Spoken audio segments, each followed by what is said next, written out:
You've triggered my trap card, the Magical Hats.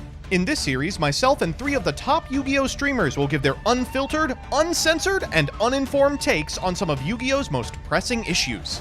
The catch? One of these 4 has a fake take, and it's up to the rest to find the liar. It's time to play Magical Hats. Easy clap. And welcome back to another episode of Magical Hats, the show in which the 4 of us, we just try to kill each other. It has been very antagonistic these past few weeks, and I'm sure that this one we will all come to the same normal conclusion. I'm joined as ever by Farfa, by Distant Coder, by Nim. How are y'all doing? I'm doing good, bro. Ready to talk about this very controversial topic.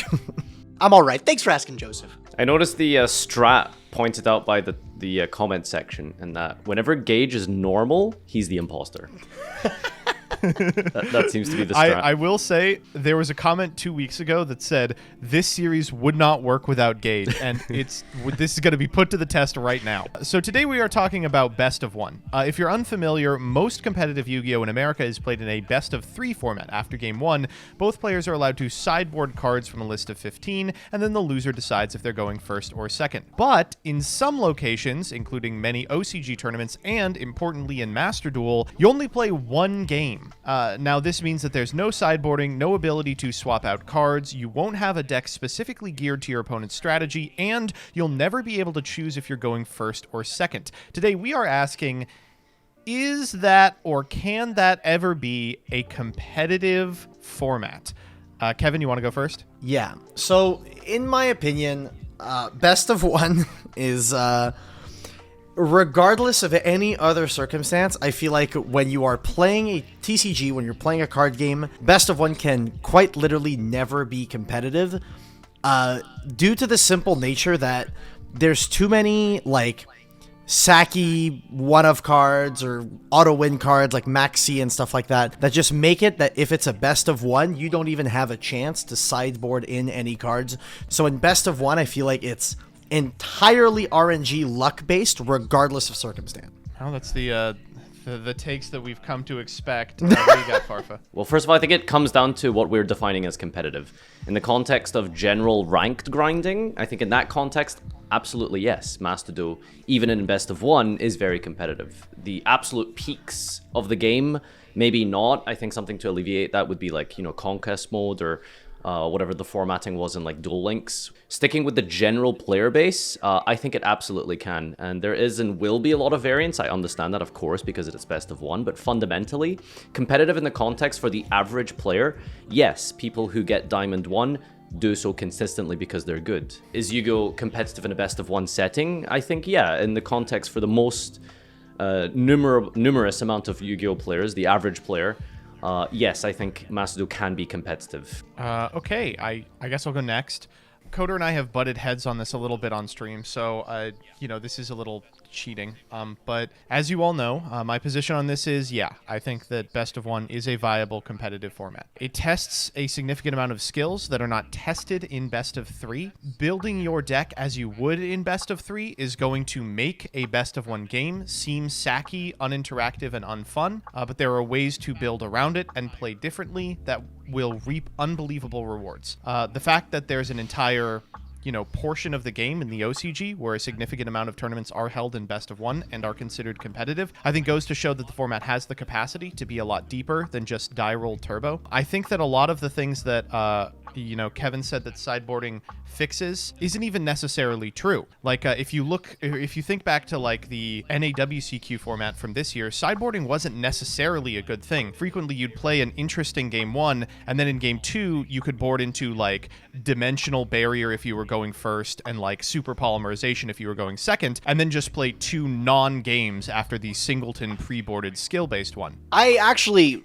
really have the same idea as like both Farfa and you, Joseph. I think Farfa put it best, actually. He ended up saying like I'm scared. said- Gage agrees with me. I'm scared. No, genuinely, like, you had a really good idea. I think we have to look at Master Duel, and Master Duel, it really is Yu-Gi-Oh! Down to its core, but it's also Yu-Gi-Oh! In a different sense, and that is the best of one. And I think there's a lot of different applications that you can't, like, apply from a best of 3 format to a best of 1. For example, like traditional deck building standards. You might build your deck more aligned to go first because that's what the strategy is meant to do, and then have cards to combat second going into the side deck and stuff like that. But when you're doing a best of 1, you can't really take that in consideration. I do think that there's a lot of competitive skills to put towards a best of 1 that you maybe have to look at the game differently. But at the end of the day, I do have to say, when we're figuring out who's the best, we're always defaulting to a best of 3. I don't know if you guys noticed that. Like, even for Master Duel tournaments, the very first Master tournament that Swag Kage held, you do best of 1 all throughout the ladder, and then you hit all the way into the top cut, and everyone's switching to best of 3. However, at the end of the day, I do think both formats are competitive. It's just which way you do choose to look at it. How do we describe competitive? I do think having a ladder, a good sense of the ladder and playing to grind up to diamond is very different than taking your decks into a tournament setting and sitting down at a best of 3 where a side deck is involved. That might take a little more consideration into the decks that you'll be seeing on a tournament standard. Is anybody actually completely outlandish though? I don't think anybody had a wild take. Well, No, Kevin's always I mean, on the 0-100 thing, right? Like, he All- always all hates the something or context loves of something. The people here. I feel like I should clarify what I mean by this. To me, a format that is competitive is a format that rewards skill over anything else. Like, you look at competitive football, like the best teams with the most skillful players, for the most part, will take a W. The majority of those games aren't determined by some luck factor or something like that. Whereas in Yu-Gi-Oh, I feel like, in a best of 1 scenario, I feel like that luck factor heavily outclasses the skill factor that you'll be seeing, as opposed to in a best of 3, which, as Gage specified, best of 3 is usually what we default to see who is the more skillful of 2 players, because in a best of 3, skill outweighs the luck. I think all of us agree that best of 3 is going to be more skillful, right? But the question is, is best of 1 still competitive in and of itself in isolation? I would push back on that a little bit. I think that the difference between a best of 1 and a best of 3 is that there is less variance in a best of 3, right? Like, it's unlikely your opponent's going to draw this big unanswerable card like Maxi 2 games out of 3. But I don't necessarily think that it's more skillful. If you include a sideboard system in a best of 3, maybe game 1 is determined by Maxi, but game 2 being determined by Dimension Barrier and game 3 being determined by the other Dimension Barrier isn't necessarily skillful. You know, you are able to find, with more consistency, more targeted outs to your opponent's game plan. There's less variance, but it doesn't necessarily make games with more back and forth or games in which the more skilled player is rewarded. Just look at how frequently people board into floodgates in games 2 and 3 in the TCG. You know, I've never thought of the game like that, Joseph, but that's honestly surprisingly true, and I've never thought of it Well, like yeah, that. that's true, but I think most people look at it as a way, deck building is an important aspect of the game, and that's not what Joseph is saying there. He's saying those are cards that you can just throw in and then you auto win games, which is true. But don't you think there's a level of a reward to okay, I figured out all the decks that I should be able to see on my competitive grind. Maybe slotting in these correct cards, maybe that's a level up from somebody else. You know what I'm saying?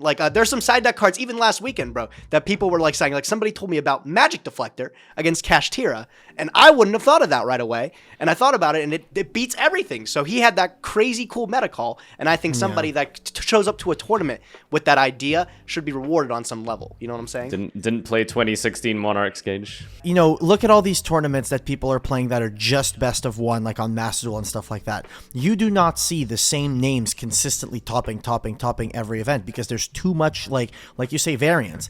Kevin, that's just not true, right? Because best of 1 format, first of all, is probably dictated mostly by, I suppose, technically my Challenger Cup, right? And I see the similar names in Top Cut very regularly throughout these Challenger Cups.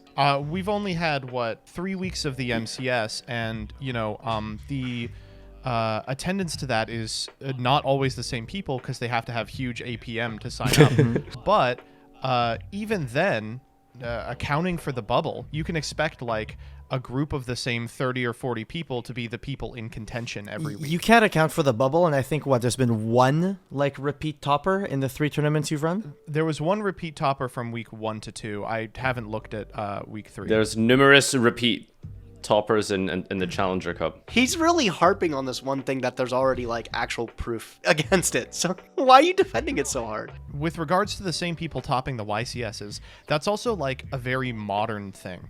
Like it was true post-POT, but What? there were tons of formats pre-POT where like you would see like 8 or 9 people you don't recognize in a top 16. I mean, Like it waxes No. and I wanes feel like, based I on feel the like format. that's just not true. You go back to 2014, the same players were topping all the time. 2016, the same players were topping all the time. 2014 was an exceptionally skilled format. 2016, like there have been formats that are skilled and allow for skill expression to rise to the top, and there have been formats where randos can sneak in a top 16. Has there been a format like that in Master Duel in the past entire year that this game's been out? Well, Farf is hosting a series of tournaments in which the same people are topping, right? I don't know. I just don't agree. I straight up just don't agree.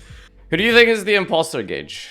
Oh, that's a tough one, bro. Who's- Because I who's really don't know. I think it would. I kind of get a hint, even like you, Farfa. I'm gonna be honest, like you. I am 100% on the Farf. I kinda also think like, that it's Farfa. Why? Yeah, I feel like you've had some very strong opinions about Master Duel in particular when the game has come out, and I think one of the ones that you've just constantly like harped on is the fact that it's a best of one. I think everybody's had that problem, like it's a best of Yeah. one, and I don't.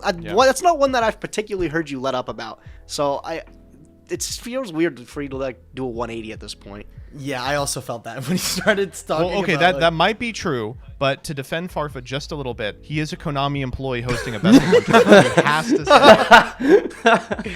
Okay, I have a guess. Yeah, me too. God, this is a I'm tough still, one. I'm I still, don't I'm know. still, I'm still thinking. Jesus Christ. All right, everyone ready? Yeah. Yep. 3, 2, 1. I put MBT. Who is it? Who is it? It was me. Oh my God! How could it possibly have been you? That's your real take. It is actually not. I will clarify. I am against best of one currently with the way things are in Master Duel. Do I think best of one is a viable competitive format? Yes, it is under the like circumstances where the ban list is unbelievably aggressive. Like I genuinely think that if we have a best of one format where the ban list feels tailored towards best of one, then yes, it is absolutely a competitively viable format. I think that in its current position on Master Duel anyway, like with Maxi and stuff like that, I think it's absolutely not. So currently I don't agree with best of one, but I think there is a world where we get to a point where it can be competitively viable. I will say it was very refreshing to hear this take that you had, which really kind of opened, because I've sort of, for many years now, it's sort of been like a very eureka moment where you think of best of three as like the peak of skill because it alleviates a lot of variance, but because of targeted floodgates, sometimes game 2 and 3 is actually way less skillful than game 1, and I never really thought about it that way. It's format to format, but yeah, I think the D-barrier format at Nats was one that was, I mean, very specifically like that. Yeah. I even think like looking now, it's Joseph really did bring that, like knock that out of the park. That was a good argument. Like even with thrust and pulling like dimensional barrier out the deck, like I feel like that's something like it makes it even more consistent now that you're gonna see those targeted floodgates. Thanks, Konami. Love thrust. You had to end it on that, didn't you? Yeah, let's thrust it up, boyos. All right, let's go. Let's get the heck out of here. I'm out. Peace. All right, do we start recording and then make a new one? Make a new file?